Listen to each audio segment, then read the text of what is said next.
Come risponderesti a questa domanda? Hai una matita da prestarmi? Ti do 5 secondi per rispondere. Se hai risposto sì, la ho, resta con me fino alla fine del video perché oggi studiamo insieme come esprimere il possesso con il verbo avere. Ciao, sono Valeria e sono un'insegnante di italiano per stranieri. Se stai studiando questa lingua, ricordati di iscriverti al canale e di scaricare il PDF gratuito che trovi giù nel box informazioni, dove troverai tutte le regole che ti insegno in questa video lezione. Iniziamo! Torniamo alla frase iniziale. Hai una matita da prestarmi? Possiamo rispondere in modo affermativo così. Sì, ho una matita da prestarti. E in modo negativo così. No, non ho una matita da prestarti. E va benissimo. Ma se non vogliamo ripetere una matita da prestarti, se vogliamo evitare questa ripetizione, dobbiamo usare un pronome oggetto diretto. Questi 4. Lo, che sostituisce un oggetto singolare e maschile, la, che sostituisce un oggetto femminile e singolare, li, che sostituisce un oggetto plurale e maschile, le, che sostituisce un oggetto femminile e plurale.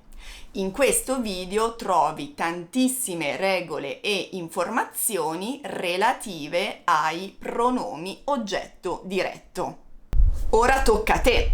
Tra questi 4 pronomi, lo, la, li e le, quale dobbiamo usare per sostituire una matita?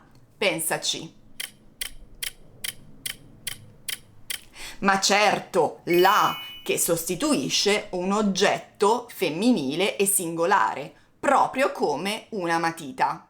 Ma purtroppo non è finita qui. Infatti, in italiano, quando esprimiamo un possesso con il verbo avere e un pronome oggetto diretto, dobbiamo ricordarci di aggiungere prima del pronome oggetto diretto la particella c'è, per motivi fonetici, semplicemente perché suona meglio.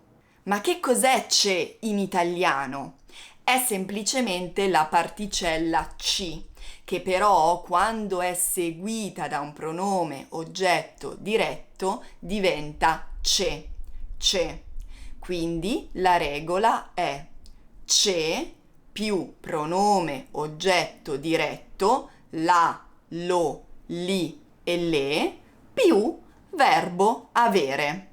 Inoltre solo lo e la, quando precedono il verbo avere, diventano l'apostrofo. Invece li e le no, rimangono li e le. Le 2 risposte corrette quindi sono sì, ce l'ho, no, non ce l'ho. Ovviamente potete combinare i 4 pronomi oggetto diretto, lo, la, li e le, con tutti e 6 i soggetti ed il verbo avere. Avremo quindi io ce l'ho, tu ce l'hai, lui, lei ce l'ha, noi ce l'abbiamo, voi ce l'avete, loro ce l'hanno, sia per lo sia per la. Io ce li ho, tu ce li hai, lui, lei ce li ha, noi ce li abbiamo, voi ce li avete, loro ce li hanno. Io ce le ho, tu ce le hai, lui, lei ce le ha, noi ce le abbiamo, voi ce le avete, loro ce le hanno. Avete capito tutto? Proviamo! Ora vi faccio 4 domande e dovete rispondere con la risposta corretta. Potete mettere in pausa il video se avete bisogno di più tempo per pensare. Hai un cane? Sì, ce l'ho. Sì, ce l'ho. Dove l'apostrofo ovviamente è lo, perché il cane è maschile e singolare. Però lo, prima del verbo avere, diventa l'apostrofo. Sì, ce l'ho. Hai delle scarpe per la festa? Sì, ce le ho. Sì, ce le ho. Dove le sostituisce le scarpe, plurale e femminile. Hai la macchina? No, non ce l'ho. No, non ce l'ho. Dove l'apostrofo in realtà è la, perché la macchina è femminile, però non dovete usare la, ma l'apostrofo. Hai dei fratelli o delle sorelle? No, non ce li ho. No, non ce li ho. Sono figlia unica. Li sostituisce fratelli e sorelle, un oggetto maschile e plurale. Bene, siamo arrivati alla fine di questo video e io spero che vi sia stato utile. Ricordatevi di mettere un mi piace se vi è piaciuto il video, di scaricare il PDF relativo a questa lezione e di iscrivervi al canale. Grazie ancora e noi ci vediamo alla prossima video lezione.